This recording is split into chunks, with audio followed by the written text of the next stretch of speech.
মসজিদের সভাপতি, আর আপনি বলেন আপনার চাইতেও বড় মসজিদের সভাপতি না? কেমন বড় মসজিদ? খালি 2-3 লাখ মানুষ ধরে একা, এই নাকি? না, ইন্না আউওয়ালা বাইতি উযিআ লিন-নাস লাল্লাযী বিবাক্কাতা মুবারাকা ওয়া হুদাল লিল আলামিন। এই পৃথিবীর সর্বপ্রথম ঘর যেটা মানব জাতির জন্য বানানো হয়েছে সেটা মক্কায়। বাক্কা মানে মক্কা। বাক্কা মানে কি? এটা হচ্ছে মক্কার প্রাচীন নাম। কোরআনে কারিমে আল্লাহ মক্কার জায়গায় বাক্কা দিয়েছেন। এই শহরের সর্বপ্রথম যে ঘরটা বানানো, এখানে আল্লাহ মোবারক বরকত দিয়ে রেখেছেন এবং পথ নির্দেশিকা আছে পৃথিবীর মানুষের জন্য। এইরকম একটা ঘরের সভাপতি ছিল আবু জেহেল। মারণের পরে ওকে আল্লাহ কি আপেল খাওয়াচ্ছে? আমি 2016 সালে গিয়েছিলাম হজে। বদরের ময়দানে আমারে নিয়ে গেল ওই ময়দান দেখার জন্য। পাশে আমারে বলছে ড্রাইভার সাহেব যে এই যে এটা আবু জেহেলের কবর, এখানে বহু পানি দেওয়া হয় কিন্তু কবরে ওরে তো আর মানে সে আদর করে মাটি দেয়নি, ওরা উব্দ করে রেখে দিয়েছে। এক কবরের ভেতরে 14 জন। কয়জন? 14 জন মরে গিয়েছিল না কাফের? ওখানে থেকে গ্যালন গ্যালন পানি উঠতেছে। পাশেই খেজুর বাগান, ওই পাশে সাহাবীদের কবর। কি শান্ত নির্মল পরিবেশে শুয়ে আছে তারা। আর এই শয়তানের কবরে এত পানি দেওয়া হয়, কোনো গাছ বাঁচে না, গাছ হলে মরে যায়। আল্লাহ ওরে আপেল খাওয়াচ্ছে, শরবত খাওয়াচ্ছে। কি খাওয়াচ্ছে টের পাচ্ছেন? নবীজি বলেন, আমি স্বপ্নে দেখেছিলাম মেরাজের রাত্রে আমার চাচা আবু লাহাব আর আবু জেহেল, এটা আপন চাচা না, এটা গিরাম সম্পর্কের চাচা, আর আবু লাহাব ছিল আপন চাচা। এই দুইজনকে ফেরেশতারা জাহান্নামের শিকল লাগিয়ে চারিদিকে আগুন লাগিয়ে দিয়েছে। তার মানে আগুন লেগে গেছে ওর কবরে। এটা নবীজি নিজে দেখে এসেছেন। এই জন্য তো কোনো গাছ হয় না, পানি দিলেও গাছ মরে যায়। তা আমি বোঝাতে চাচ্ছিলাম আল্লাহ একজন আছে, আমরা যেমন বলি ও বিশ্বাস করত, কিন্তু আল্লাহর শক্তির সাথে পাওয়ারের সাথে ও আর একজনকে যোগ করত। আমরা যেমন যোগ করে বসে আছি। বলতে পারেন আমরা যোগ করি মানে হ্যাঁ, ক্ষমতার উৎস জনগণ, এটা অনেকে বিশ্বাস করে না। অনেকের লেখাও আছে গঠনতন্ত্রে, ক্ষমতার উৎস জনগণ। এটা শিরিক। এটা যদি কেউ বিশ্বাস করেন সে মুশরিক। কথা বলছে না কেন? আমি বললাম না ক্লাস চলছে, আজকে কিছু সংশোধন হয়ে যাওয়া লাগবে। সুতরাং এই বিশ্বাসে যারা আছেন আপনার ইমান নেই, আপনার নামাজ রোজা হজ যাকাত দান সাদগা এই রাত জাগে মাহফিলে বসা সব মাঠে মারা যাচ্ছে। প্রমাণ করার জন্য কোন বড় হুজুর নিয়ে আসবেন, নিয়ে আসেন, যান। যদি মনে হয় যে ছোট মানুষ কি বলতেছে, কি বলছে মানে যত বড় হুজুর নিয়ে আসবেন, নিয়ে এসে বসিয়ে রাখেন। আল্লাহ ক্ষমতার উৎস এ কথা যারা বিশ্বাস করে না, যারা এ কথা বিশ্বাস করে জনগণ ক্ষমতার উৎস, তারা শিরিক করছে, ওরা মুশরিক। আর মুশরিক মরে গেলে ওর আমল নামা আল্লাহ ধনী কণার মতো ওর মুখের উপর এভাবে নিক্ষেপ করবে। এটা আমি বানালাম। অকদিমনা ইলা মা আমিলু মিন আমালিন ফাজআলনাহু হাবাআম মানসুরা। 23 নম্বর আয়াত, 19 নম্বর পারা, প্রথম নাম্বার পৃষ্ঠা, 4 নম্বর লাইনে আছে। এটা ফুরকান সূরা। আল্লাহ বলেন যারা শিরিক মিশ্রিত কোনো আমল নিয়ে আসবে, ওটা ধলি কণার মতো ওর মুখের উপরে নিক্ষেপ করে দেব। বলেন নাউজুবিল্লাহ। এই জন্য যেটা বোঝাতে চাচ্ছি, কাটসাট কথা। আপনি যদি আল্লাহ বাদে অন্য কাউকে ক্ষমতার উৎস মনে করেন, বিশ্বাস করেন, ওই আকীদা নিয়ে থাকেন, আপনি মুশরিক। আপনার জান্নাত নেই, আপনাকে আবু জেহেলের মতো জাহান্নামে যাওয়া লাগবে। দুনিয়ার এই ছোট্ট জীবনে পরীক্ষায় এসে ফেল করে আবু জেহেলের মতো জাহান্নামী হবেন, আমরা এটা চাই না। আমরা চাই আমরা সবাই জান্নাতে যেতে চাই। বলেন, এই জন্য যারা এখানে এসেছেন এ মানুষগুলো, আজকে আমরা চাই তেলাওয়াতকৃত যে আয়াতগুলো পড়লাম, এখান থেকে অন্তত আমরা যেন কিছু নিয়ে যেতে পারি। আল্লাহ তুমি আমাদেরকে কিছু দিও। বলেন আমিন। 1500 বছর আগে নবীজির পিঠ থেকে আল্লাহ আইয়ামে জাহিলিয়াত, কি বললাম, আইয়ামে জাহিলিয়াতের যে বিশাল পাথর বোঝা সরিয়ে দিয়েছিলেন। আর 1500 বছর পর 2024 সালের 5 আগস্টে আমি জাহিলিয়াতের একটা পাথর আমাদের বুক থেকে আল্লাহ সরিয়ে দিয়েছে। আমার মনে হচ্ছে শব্দ দুইটা প্রায় কাছাকাছি, আই এম এ আর আও আমি, দুইটা একরকম না? আপনি রাগ করলেও আমি বলবো, কারণ ওদের যে কর্মকাণ্ড 15.5 বছরে পেলাম, এই কারণে বলছি। বিশেষ করে 2006 থেকে 24 পর্যন্ত যে অত্যাচার, জুলুম আর নির্যাতন চালিয়েছে মানুষ হয়ে, মানুষের উপরে আত্মীয় স্বজনও বাদ দেয়নি, নিজের আত্মীয় বাদ দেয়নি। আমার বংশের 100 জনের 98 জন এই দলে ছিল। তারা যে অত্যাচার করেছে, আমি আপন তাদের ভাতিজা, আপন ভাতিজা তাদের, অথচ আমি 3টা বছর জেলে থাকাকালীন তারা আনন্দ করেছে। এই যে অত্যাচার, জুলুম, নির্যাতন এভাবে করলেন, আপনার বিবেক কি মরে গিয়েছিল? আপনি নিজেও জানতেন যে আমার এই ভাইয়ের ছেলে কিচ্ছু জানে না, এ নিরপরাধ, এ কোরআনের কথাগুলো প্রচার করে বেড়ায়, এইটাই তার অপরাধ। এটা যদি আমার অপরাধ হয়, তাহলে আমার গ্রামের যে মসজিদে যারা ওরা নামাজ পড়তো, ওরা এই কোরআন দিয়ে পড়তো না? আমি প্রচার করি, ওরা কোরআনে কারিমের আয়াত দিয়ে নামাজ পড়ে, ওরা অপরাধী হলে ওরা অপরাধী, কিন্তু ওদের কোনো বিচার নেই। আমার ধোয়া তুলসী পাতা, আর যত দোষ এই নন্দ ঘোষের। সুতরাং এই জুলুম, নির্যাতন, অত্যাচারের সাথে যারা ছিলেন, পৃথিবীর বিভিন্ন দেশে আমরা যুগে যুগে দেখেছি, জালেম যারা মানুষের উপর অত্যাচার করেছিল তাদেরকে নিষিদ্ধ করা হয়েছে। এরই ধারাবাহিকতায় আমরা চাই এদেশে 15.5 বছরে যারা জুলমের সাথে, নির্যাতনের সাথে, অত্যাচারের সাথে যারা জড়িত, রাষ্ট্রীয় ভাবে তাদেরকে কিয়ামত পর্যন্ত নিষিদ্ধ করে দিন। মানবতার শত্রু যতদিন থাকবে একটা ক্যান্সার, শরীরে ক্যান্সার থাকলে না কাটা পর্যন্ত আপনি ভালো হবেন না।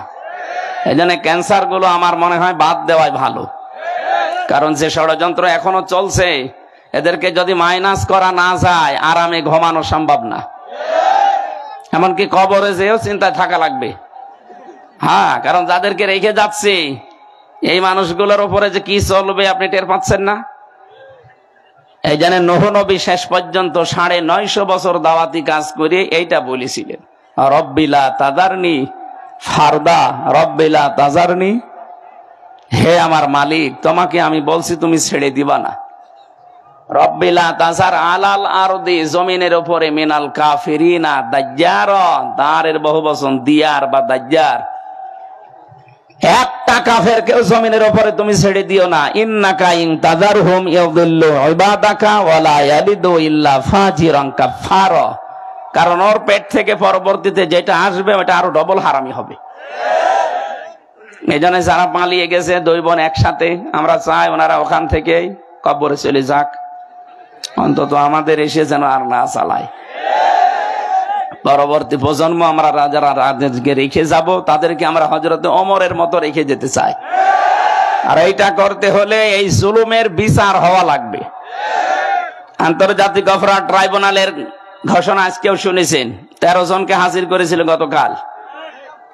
বিচার ব্যবস্থা শুরু হয়ে গেছে। 1 নম্বর আসামি ওনারা 2 জন যারা পালিয়েছে।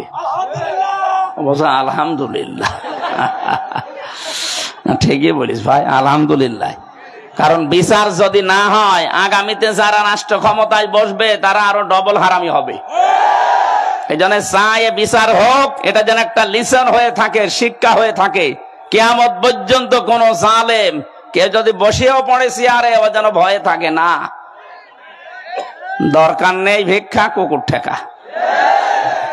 আল্লাহ আমাদেরকে ওইটা যেন দেখার তৌফিক দেন, বলেন আমিন। দল, মত, জাতি, বর্ণ, ধর্ম নির্বিশেষে এই অনুষ্ঠান শুধু মুসলমানদের না, আদা বায়ানুল লিন্নাস, মানুষ পদবাচ্চে যারা বিবেচিত সবার জন্য আজকের অনুষ্ঠান উন্মুক্ত। আর সবাই আমরা এসেছি, আমি জানি অনেক হিন্দু নীলফামারী বাস করে, সব মানুষেরা আজকে এসেছে। যারা এসেছি সবাইকে নিয়ে বলছি আলহামদুলিল্লাহ। দরুদ আর সালাম পড়ছে আমাদের নবী মুহাম্মদুর রাসূলুল্লাহ সাল্লাল্লাহু আলাইহি ওয়াসাল্লামের প্রতি। আমাদের মানুষ হিসাবে কিছু দর্শনীয়, নিন্দনীয় গুণ আছে। কি বললাম? মানুষ হিসাবে আমাদের প্রত্যেকের ভেতরে কিছু দর্শনীয়, নিন্দনীয় এই গুণগুলো আছে। এটা আল্লাহ মানুষ বানানোর সময় দিয়ে দিয়েছে। কিন্তু এই গুণগুলো থেকে মুক্ত হতে পারবে শুধু মুসল্লিরা। কারা? আমরা আজকে ওই মাপের মুসল্লি হতে চাই, এই জন্যই তাফসীর মাহফিলে এসেছি। এখন প্রথমে দেখবো যে এই গুণগুলো কি। সূরা মাআরিজের 19, 20, 21, 22 চারটা আয়াত পড়েছি। তাফসীর আকারে কথা বলার জন্য বসেছি। ওমা তাওফীকি ইল্লা বিল্লাহ। আল্লাহ যেন সুযোগ দেন, বলেন আমিন। এবার আপনি জবান খোলেন। আউযু বিল্লাহি মিনাশ শাইতানির রাজীম। বিসমিল্লাহির রহমানির রহিম।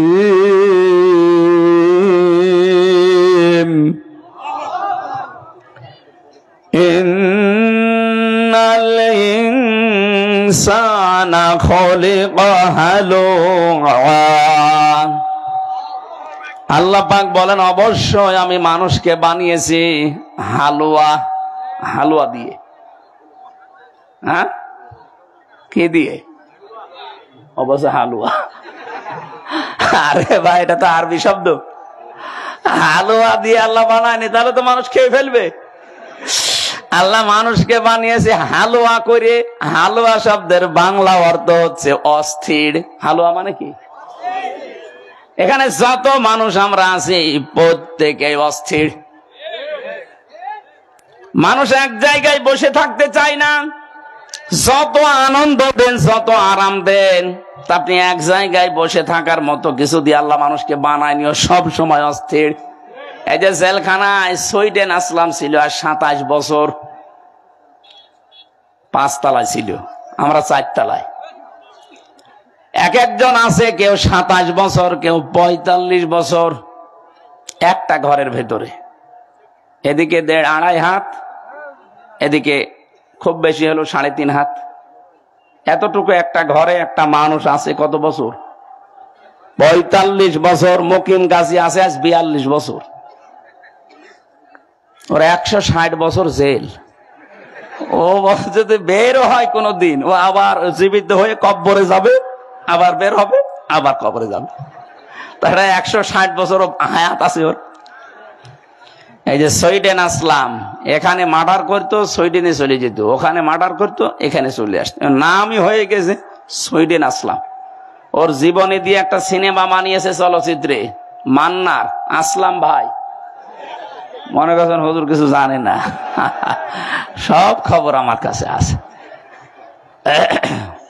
উনি একদিন রাত 9:30টার দিকে আমার ফাঁসির কন্ডেম সেলের ভেতরে আমার এসে বলছে, আমির হামজা কই? যে এই তো। আমি তো ওনার চিনি না ওইভাবে। বললাম, কে আপনি? বলছে, একটা মাসলা জিজ্ঞাসা করবো হুজুর। বলেন তো। কি? আমার বউ আমাকে জিজ্ঞাসা করেছে। আমি আদালতে গিয়েছিলাম, ওই হাজতখানার ভেতরে আমার বউ এসে আমার জিজ্ঞাসা করেছে। সে আবার নামাজ কালাম পড়ে, আমি ওইসবের ধার ধারি না। সে যেহেতু নামাজ কালাম পড়ে তো, আর 27 বছর আমি জেলে আছি। আমি কথাগুলো শোনার পরে মনে করলাম যে এত বড় এমন হয় কোনো কিছু হবে। কারণ 4:30-5টার পরে সব লক আপ লাগিয়ে দেয়, কেউ আর বাইরে থাকে না। অথচ ওই লোকটা আসছে রাত 9:30টায়। এ পাওয়ার আছে।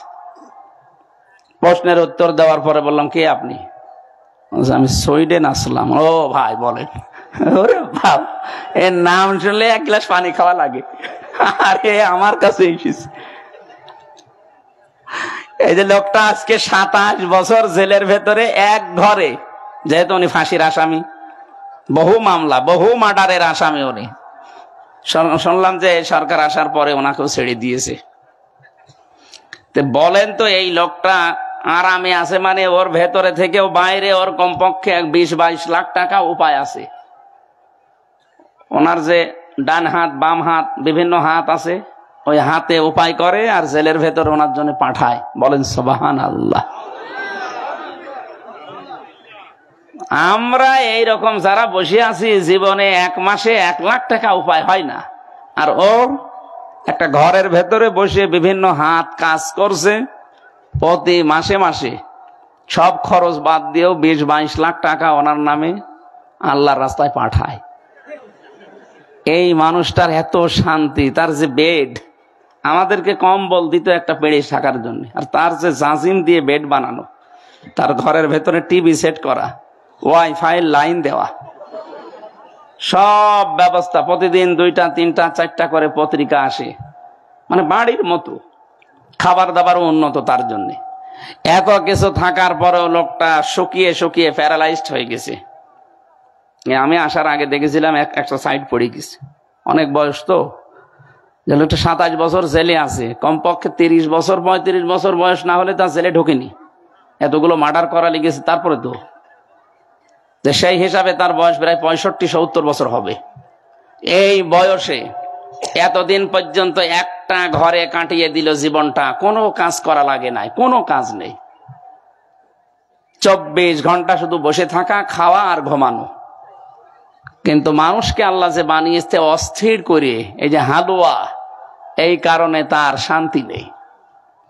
আমরা বাইরে 24 ঘন্টার 18 ঘন্টাও যদি পরিশ্রম করি তারপরও মনে শান্তি আছে, কারণ জেলে যারা আছে ওদের চাইতে ভালো আছে, কারণ আমরা মুক্ত, যেখানে ইচ্ছা সেখানে যেতে পারি। আর এই লোকটা এই 4 দেওয়ালের মাঝেই এতগুলো বছর কাটিয়ে দিল।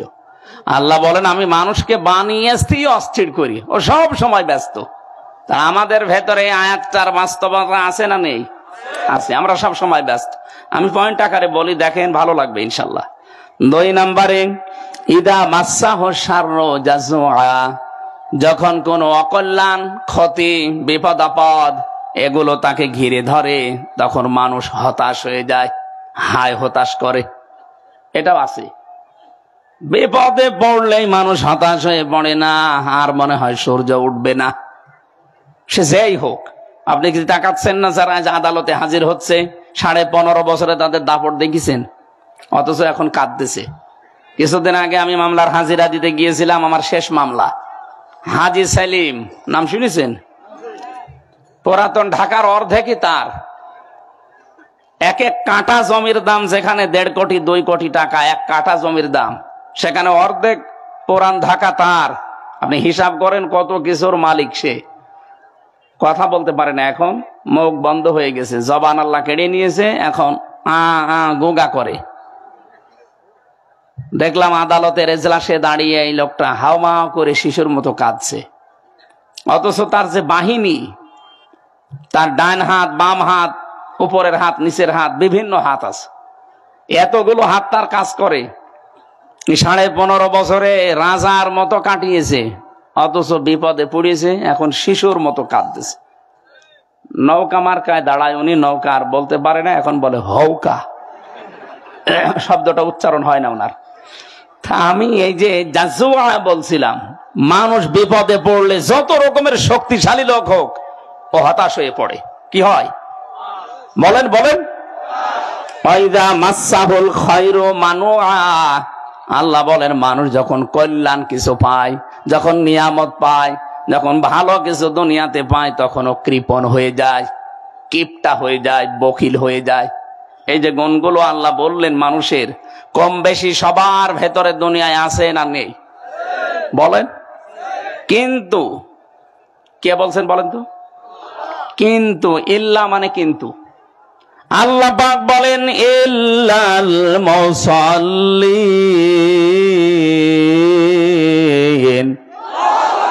কিন্তু এই সমস্ত গুণগুলো তাদের ভেতরে হে নবী আপনি পাবেন না যারা মুসল্লি। কি প্রশ্ন আসতে পারে, আমরা কি মুসল্লি না? 5 ওয়াক্তের জায়গায় আমরা 6 ওয়াক্ত নামাজ পড়ি তাহাজ্জুদ মিলে, আমরা এত বড় মুসল্লি, আর আপনি কি বলেন? হ্যাঁ, এটা আল্লাহর কথা। মানুষ অস্থির, মানুষ বিপদে পড়লে হতাশ হয়ে পড়ে, কোন নিয়ামত পেলে, ভালো কিছু আসলে জীবনে কৃপণ হয়ে যায়, সম্পদ পেলে। সবার ভেতরে এই গুণ থাকবে না, শুধু মুসল্লি যারা তারা এই গুণগুলো থেকে মুক্ত থাকবে। এবার আপনি নিজের সাথে মিলান তো, যারা বসে আছেন, আপনি মনে করেন আমি তো মুসল্লি, এই গুণগুলো থেকে আপনি এখনো মুক্ত হতে পেরেছেন না? পারেননি। আমি দেখেছিলাম মুসল্লি, জেলখানার ভেতর একজন মুসল্লি পেয়েছিলাম, তার ভেতরে মানবীয় এই দর্শনীয় এই গুণগুলো আমি পাইনি, সেও মুসল্লি। এত বড় বড় বিশাল বিপদের পাহাড় সামনে তার, অথচ কোনো হতাশা নেই, কোন অস্থিরতা তার ভেতরে কাজ করছে না। চিন্তা করলাম ওই দিনে আয়াত পড়ে, আল্লাহ আমিও তো মুসল্লি, সে ক্লাস 5 থেকে শুরু করে আজ পর্যন্ত নামাজ পড়ছি। এই কথা বলেন কোন কারণে?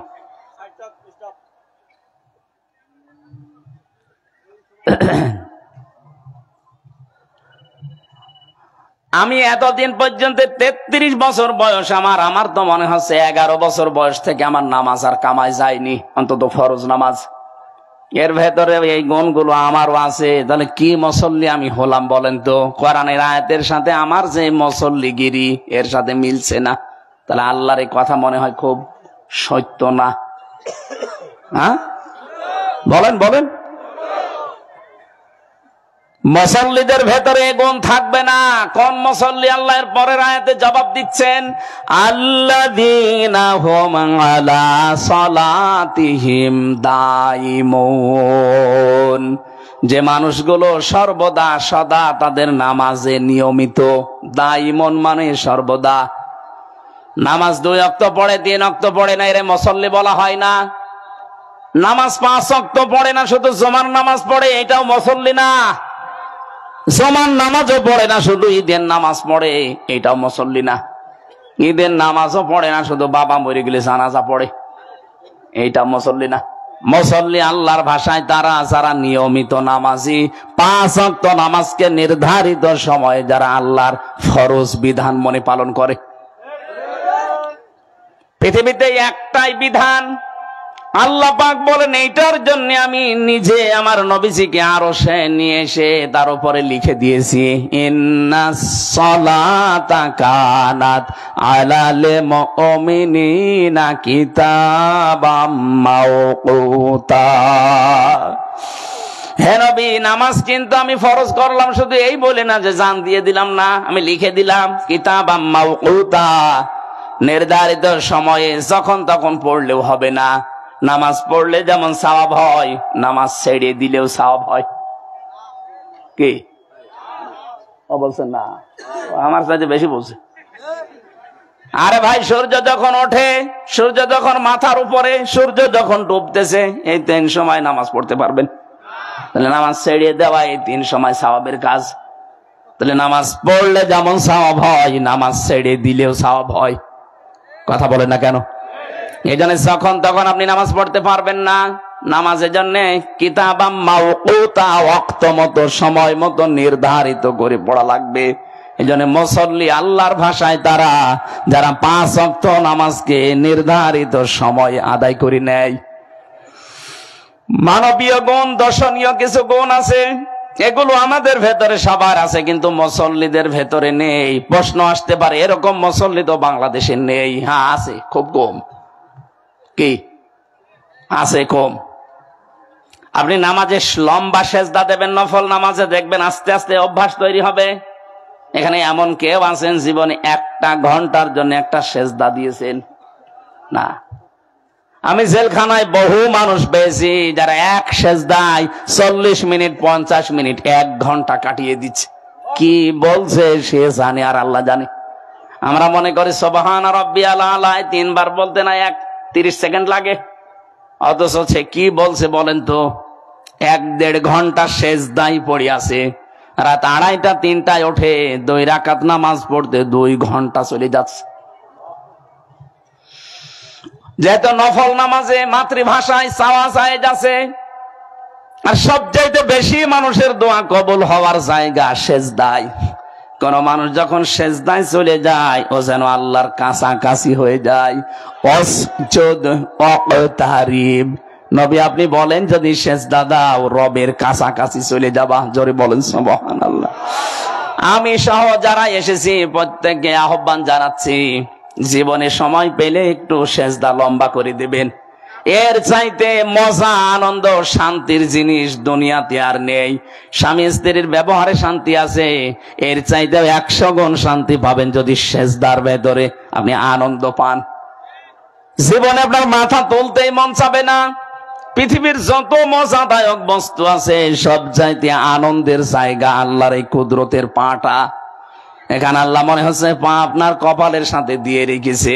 আপনি যদি এই সেন্স দিতে পারেন, কখন আধা ঘন্টা 45 মিনিট চলে যাবে আপনি টেরও পাবেন। আমাদের নামাজ যেহেতু ওই মানের হয় না, এই জন্য আমরা নামাজের ভেতরে কোনো আনন্দ, শান্তি, স্বস্তি পাই না। স্বস্তি পাওয়া যায় 4 দোকানে যেখানে গেবদ হয়। কথা বলেন না কেন? বাজারে যেখানে হট্টগোল শোরগোল, যেখানে গালিগালাজ হয়, এরকম জায়গায় আনন্দ লাগে, ভালো লাগে থাকতে। কিন্তু নামাজের সেজদায় আজ আমাদের কোনো আনন্দ নেই, মজা নেই, স্বস্তি নেই। কারণ অধিকাংশ মানুষ আমরা নামাজের সেজদায় যা বলি বুঝি না, আর বুঝলে ওর বাস্তবতা রুহানিয়াত যেটা ওটা আমরা পাই না। নামাজ পড়লে আপনি জান্নাতে যাবেন এ কথা কোরআনে আছে, কিন্তু নামাজ পড়লেও অনেক মানুষ আল্লাহর বরদোয়া পায়। কোরআনে কারীম জানাচ্ছে ফাওয়াইলুল লিল মুসাল্লিন আল্লাযীনা হুম আন সালাতিহিম সাহুন। আল্লাহ বলেন ধ্বংস হয়ে যাক ওই নামাজীগুলো। কোন বেনামাজিকে আল্লাহ বলেছে এখানে না, বলেছে ধ্বংস হয়ে যাক ওই মুসল্লিগুলো, ওই নামাজিগুলো যারা তাদের নামাজ সম্পর্কে উদাসীন। এই যে সাহুন, এই শব্দের ব্যাখ্যা হয় চারটা। এক নম্বরে নামাজে দাঁড়াছে, নামাজের ভেতরে খুশু খুশু নেই। খুশু খুশু কি? ধীর স্থিরতা লাগবে নামাজে। এরকম মন নিয়ে নামাজে দাঁড়াবেন, মনে হচ্ছে যে আমি আল্লাহকে দেখতে পাচ্ছি। যদি এরকম চোখ, এরকম অন্তর আপনার তৈরি না হয়, অন্তত এই বিশ্বাস নিয়ে দাঁড়ানোই লাগবে যে মালিক আমাকে দেখতেছে। এটা হয় আমাদের এই পরিবারে, এই পরিবেশে, এই মানে এখন আমি উঠতে পারিনি, তে আমার এই যে গুণগুলো দূর হবে কি করে? সুতরাং আমরা মুসল্লি হতে চাই ওই মাপের, যে মাপের মুসল্লি হয়েছিলেন হযরতে তালহা রাদিয়াল্লাহু তাআলা আনহু। জীবনের ভেতরে পড়লাম তিনি নামাজে দাঁড়িয়েছেন খুশু খুশু নিয়ে, তেলাওয়াত করছেন সূরা কাহাফ। আলহামদুলিল্লাহিল্লাযী আনজালা আলা আবদিহিল কিতাবা ওয়া লাম ইয়াজআল লাহু ইওয়াজা। তার পাশে একটা বাচ্চা খেলা করছিল। পাহাড়ি এলাকা থেকে একটা সাপ এসে বাচ্চাটাকে জড়িয়ে ফেলেছে। হযরতে তালহার স্ত্রী দৃশ্য দেখার পরে দেখলেন স্বামী নামাজে আছে, ও নামাজ ছাড়ে না। আশপাশের লোকজন ডাক দিয়ে বাচ্চাটাকে বিপদ মুক্ত করে সাপটাকে মেরে ফেললেন। হইচই আরম্ভ হয়ে গেছে। হযরতে তালহা নামাজ শেষ করার পরে তাকিয়ে বলেন, স্ত্রী এতগুলো মানুষ বাড়ির ভেতরে কি করে? হযরতে তালহার স্ত্রী বলে, আল্লাহু আকবার, স্বামী আমার, আপনি নামাজে ছিলেন, বাচ্চাটাকে সাপে জড়িয়ে ফেলেছিল। আপনি নামাজে আছেন, এই জন্য আপনাকে আমি কিছু বলি নাই। আশপাশের মানুষজনকে ডাক দিয়ে আমি নিজে সাপটাকে মেরে বাচ্চাটাকে বিপদ মুক্ত করে বসে আছি। এতগুলো গ্যাঞ্জাম আওয়াজ, কত কিছু হয়ে গেল, একটা বারের জন্যও কি আপনার নজর ওইদিকে যায় নাই? হযরতে তালহা বলেন, স্ত্রী নামাজে যখন দাঁড়িয়েছি তখন আমার আল্লাহর সাথে কথা হচ্ছিল। আমাদেরও কথা হয়, আল্লাহর সাথে না, জমির সাথে। নামাজে দাঁড়িয়ে কয় বিঘায় কয় বিঘা, কয় বিঘা জমিতে কয় মন ধান হবে ও হিসাব করে। কথা বলেন না কেন? একটা লোক এসে ইমাম সাহেবকে গরম দিচ্ছে, আপনি নামাজ পড়ালেন কি করে? কেন?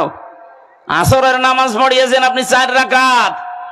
আমার তো 4টা দোকান আছে বাজারে, আমি এক এক রাকাতের ভেতরে এক একটা দোকানের হিসাব করি। আজ 3টা দোকানের হিসাব হয়েছে, এখনো এক দোকানের হিসাব হয়নি। ও যে 1 রাকাত নামাজ পায়নি, ও হিসাব করবে কখন? আমি হাসির ছলে বলি নাই, এটা শিক্ষার জন্য বলছি। আজ হাজারো মানুষ আমরা এমন আছি এখানে, নামাজে কি পড়ি ওটা জানি না। নামাজের ভেতরে মন তৈরি করার জন্য আপনাকে আগে জানা লাগবে যে আপনি কি পড়ছেন। যখনই তেলাওয়াত করবেন আলহামদুলিল্লাহি রাব্বিল আলামিন, আল্লাহ পাক বলেন আমার বান্দা সত্য বলেছে, এই কথার জবাব আমার বান্দা শোনার পরে বলে আর রহমানির রহিম। এটা আমি জবাব দেই, ও শোনার পরে পরের আয়াতে বলে মালিকি ইয়াউমিদ্দিন। এই যে 3টা প্রশংসা করলেন, সবকিছু আল্লাহ তোমার জন্যে। তুমি রহমান, তুমি রহিম, তুমি কিয়ামতের দিবসের একচ্ছত্র মালিকানা তোমার। কেউ ওই দিন কথা বলতে পারবে না। এ কথাগুলো নামাজে বলতে বলতে আমার আল্লাহ যেন এবার প্রশ্ন করছে, ওই কে তুই? এত প্রশংসা আমার করলি, কে তুই? কে? তোর পরিচয় বল দেখি। এ পৃথিবীতে যত মানুষ নামাজ পড়ে সবাই কিন্তু এবার পরিচয় দিচ্ছে যে আমি এ দেশের বাদশার ছেলে, এই কথা বলে। ইয়্যাকা না'বুদু ওয়া ইয়্যাকা নাস্তাঈন। হে আল্লাহ, তুমি আমাকে চিনতে পারোনি, আমি তো তোমার গোলাম। আমি কি? আমি তোমার গোলাম। কত ছোট হয়ে কথাটা বলা লাগে চিন্তা করেন তো। অথচ আপনি একজন সচিব, আপনি স্বরাষ্ট্রমন্ত্রী, এ দেশটা হেলনি দিয়ে আপনি চালাতে পারেন। এই মানুষটা দাঁড়িয়ে বলছে, মাবুদ তুমি আমাকে চিনতে পারোনি, আমি তোমার গোলাম, আমি ভৃত্য, আমি দাস, আমি গোলামের ঘরের গোলাম। শুধু আমি একা না, না'বুদু শব্দটা ছিল না'বুদু ইয়্যাকা। অথচ আমরা দেখি গ্রামারের কায়দা এখানে মিলছে না। ইয়্যাকা না'বুদু ফেল ফাইল তারপরে মফুল হওয়ার কথা, অথচ আগে আল্লাহ মফুল দিয়ে দিয়েছেন। শব্দটা মিলিয়েছেন কি করে দেখেছেন? কিয়ামত পর্যন্ত এই শব্দ মানুষেরা পড়বে, কোনোদিন বিরক্ত হবে না। ইয়্যাকা না'বুদু ওয়া ইয়্যাকা নাস্তাঈন।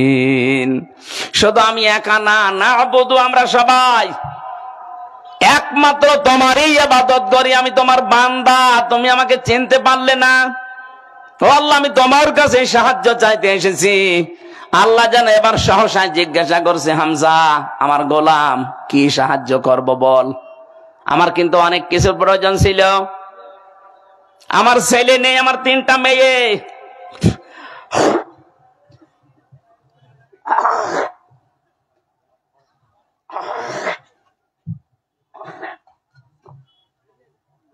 ও কা তো হুজুরও চেনে না দেখছি।